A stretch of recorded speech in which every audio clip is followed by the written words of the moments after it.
Ganjar Mahfud oke.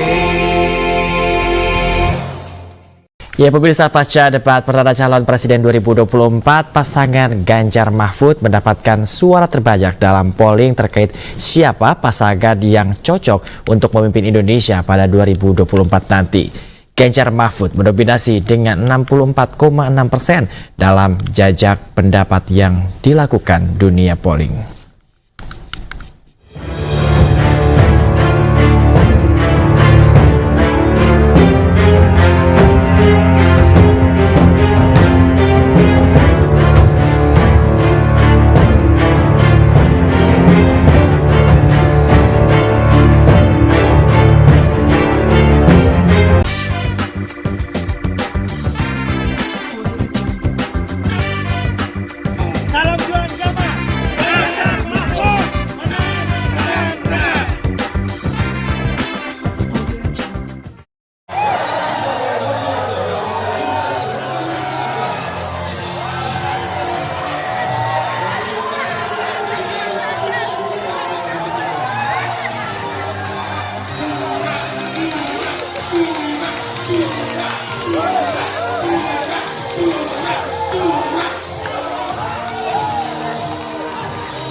Bapak Ibu hadirin yang kami hormati, selanjutnya kita sambut bersama pasangan calon presiden dan wakil presiden.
Baik Bapak Ibu hadirin yang kami hormati, kami mohon untuk tenang dan juga untuk bisa menempati tempat duduk yang telah ditentukan. Karena sesaat lagi debat pertama calon presiden pemilu tahun 2024 akan segera kita mulai.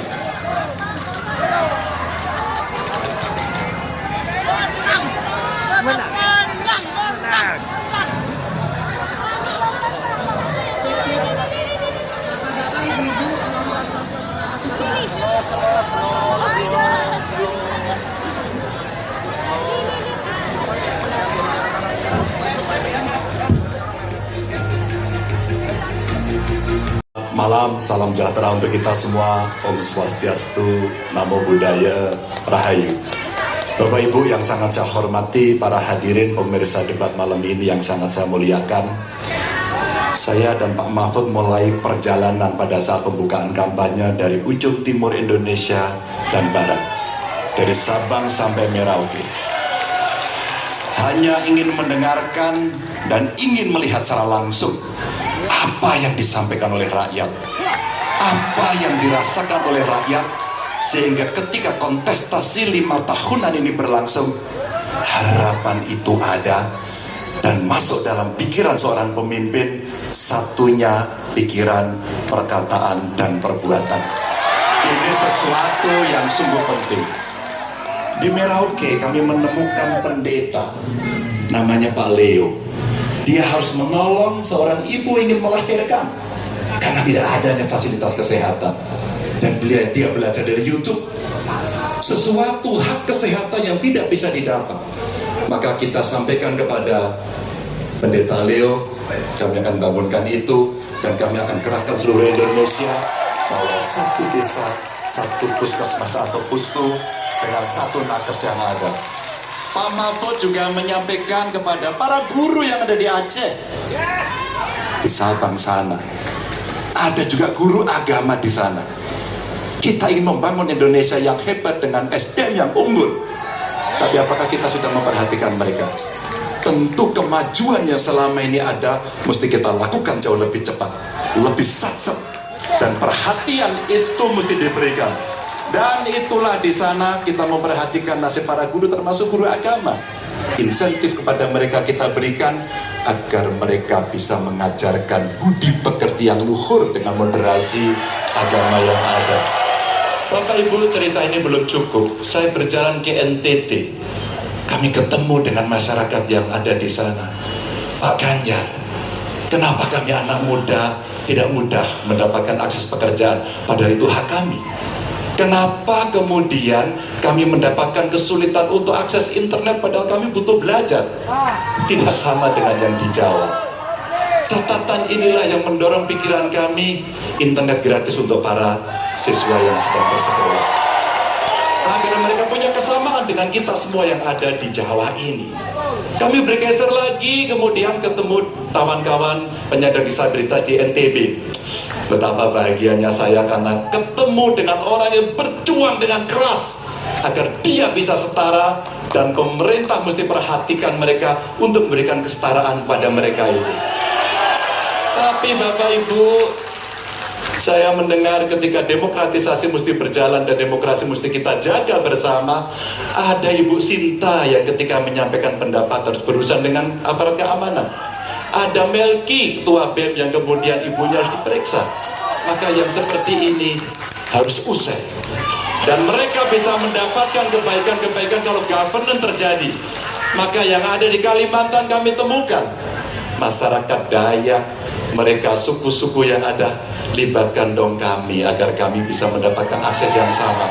Semua ini bisa berjalan kalau kemudian pemerintahnya bersih, pemerintahannya bisa akomodatif, dan kita sikat korupsi itu tidak dengan kata-kata, dengan keseriusan. Pak Mahfud adalah mitra saya yang selama ini sebagai Menko mengeksekusi itu dengan baik. Kita akan lakukan itu. Kami mohon dukungan rakyat, perintahkan kami untuk mengerjakan itu. Ganjar Mahfud! Wassalamualaikum warahmatullahi wabarakatuh. Ganjar Mahfud! Ganjar Mahfud! Hadirin harap tenang. Hadirin. Baik. Hadirin harap tenang, kita akan lanjutkan acara. Baik. Kini dari sisi aparaturnya mesti ada kontrol publik. Maka kalau saya membuat pengalaman kami membuat pelapor GUP sebagai satu ruang komplain publik yang pemerintah nggak boleh baperan, pemerintah harus menerima seluruh masukan dan kritikan. Inilah yang akan kita angkat menjadi government super apps, sehingga ketika itu tidak berjalan, pemerintah tertinggilah yang harus kemudian mengambil alih itu, sehingga pelayanan akan bisa jauh lebih baik, sehingga kelompok-kelompok ini harus mendapatkan afirmasi. Masih ada waktu? Cukup. Baik. Kan Pak, pukul langka terjadi di Papua Pak, pukul langka terjadi di Sumatera Utara Pak, pukul langka terjadi di NTT, NTB, Kalimantan Timur, termasuk bensin. Mungkin Bapak sedikit agak lupa untuk saya bisa mengingatkan, karena Bapak pernah menjadi ketua HKTI. Pak, data petani kita tidak pernah beres. Maka kalau kemudian satu data petani itu bisa kita kelola, maka distribusi pupuknya harus bisa sampai dan tepat sasaran. Pada saat yang sama, kuota pupuk tidak boleh dibatasi. Maka ini yang saya telepon langsung kepada Pak Wapres saat itu, Pak Wapres please, kasih tambahan. Kalau tidak cukup. Dan ini terjadi di seluruh Indonesia. Maka ini yang mesti kita kerjakan.